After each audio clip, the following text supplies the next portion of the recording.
అవునండి, అందుకే నేను అడుగుదా పోని మీకు దేవుడు లేడు, ఓకే డా ఒప్పుకుందామండి.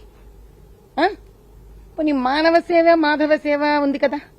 ఇప్పుడు కమ్యూనిస్టులందరికీ లెఫ్టిస్టులకి ఏంటి, దేవుడు లేడు, మనిషే దేవుడు, మనిషి బాధలు వినాలి అన్న కాన్సెప్ట్ ఉంది కదా వీళ్ళకి. పోనీ అలా తీసుకుందాం రాజమౌళి గారిని. మీకు బాహుబలి హిట్ అయింది, దర్దాపులో 1500 కోట్లు ఎంతో వచ్చినట్టుంది, 2000 కోట్లు, మన నంబర్ పెద్దగా తెలియదు కరెక్ట్ గా, అంటే ఈ మధ్యలో ఏదో ఉన్నట్టుంది.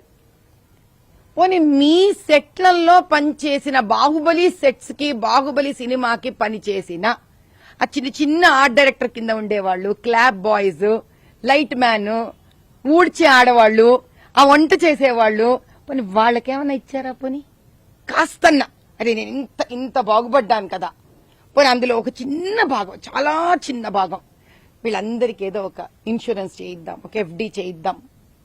ఎంత అవుతుందండి మహా అంటే? ఆ రోజు ఏమైనా శివుడి స్తోత్రం చేశారా? ఆ రోజు ఏమైనా ఆనందంతో ఒక ఛాతి గర్వంగా దేవుడున్నాడు అనిపించిందా? ఆ రోజు దేవుడున్నాడని చెప్పలేదు కదా. డబ్బు చేసుకున్న నాడు దేవుడున్నాడని మీరు చెప్పారా? వచ్చిన డబ్బులో మానవ సేవ చేశారా?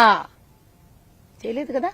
ఆ రోజు తన శక్తి సామర్థ్యాల మీద, తన గొప్పతనం మీద, తన టాలెంట్ మీద సినిమా వచ్చింది అనుకున్న ఆత్మస్థైర్యం ఉన్న రాజమౌళి గారు ఈ రోజు అదే ఆత్మస్థైర్యంతో గట్టిగా నిలబడాలి.